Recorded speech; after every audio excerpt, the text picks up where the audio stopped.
R. Sreesankar is head of institutional equities. Prabhudas Leeladhar is joining us right now. Sri, good morning. Good to have you with us here. Thanks very much. You know, as far as the Nifty is concerned, you expect the range to be between 8,800 to 9,500. That's a broad range. We can talk about that a little later. But I understand that you are saying avoid microfinance companies and remain underweight that space. A fair bit of buzz around that space now. Do you think the fourth quarter, when the numbers come out, for a lot of these MFI companies will be, a harsh test? For many of them, it could be a kitchen sinking exercise. One is hearing that buzz. Go on, Sri. Prashant, I don't think my call is definitely not on the fourth quarter numbers per se. It's actually a call on the way valuations in the microfinance space is actually moved up. Second, the challenges that we see going forward for the microfinance space itself in terms of collections. Let me give you a background to it. See, what has happened? It started happening from Tamil Nadu. Probably Tamil Nadu government giving agricultural loans, the crop loans waiver for small and marginal farmer, which ultimately the High Court gave a ruling saying that it should be extended to the everyone. So that's a big scenario. Now, your microfinance is not actually for an agricultural loan. It's given to a self-help groups, etc., etc. It's totally different from agricultural loan. But the rub-off effect of waivers of agricultural loan started with Tamil Nadu, it's to the UP. The demand is coming from states like Karnataka, now Gujarat, etc. It's going to have a contagion effect. If you have a contagion effect, the discipline of borrowers paying will be lost, especially in the agri space.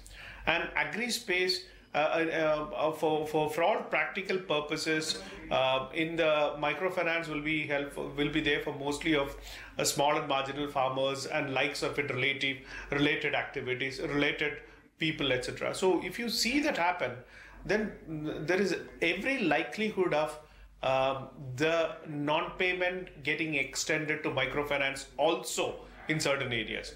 So look at this aspect.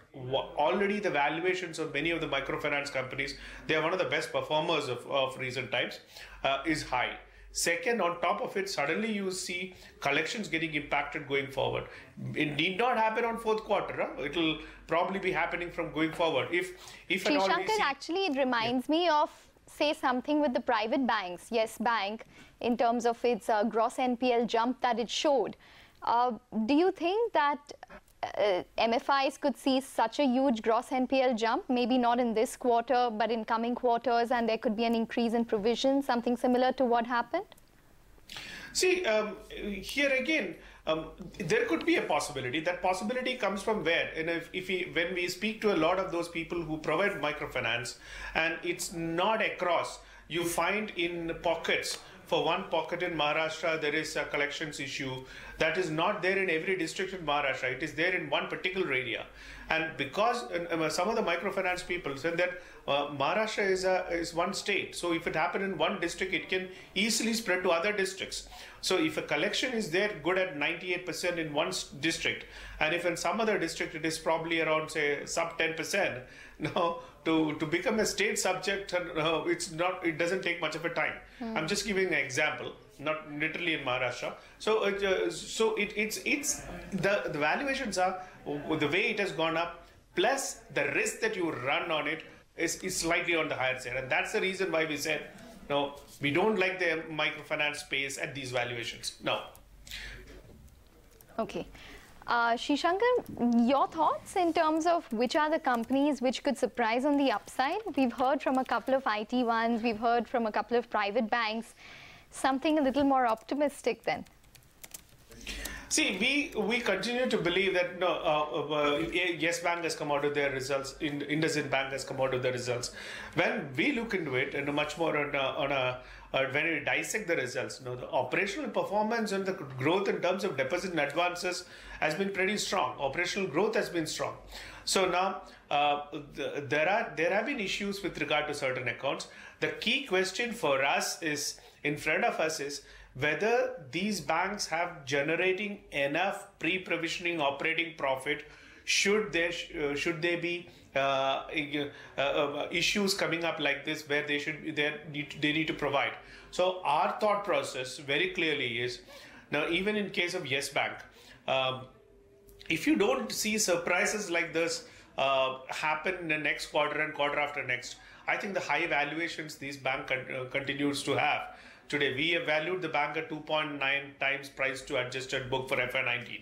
That's a valuation that we have, a target price of 1868. And we continue to believe that it will be there. But going forward, this one quarter was there. The fourth quarter was like this. And if you have the next quarter, first quarter of FY18, you get any other surprise like this, then there is every chance that investors probably will not give the high valuations that this bank gets it. Now go back to the next one. I am IndusInd Bank. IndusInd Bank, our target price is 3.6x FY19 earnings. That's at and which means that Yes Bank is at a 20% discount to what IndusInd Bank is. So obviously, from an operational performance, you look at the names, you look at the NPA levels.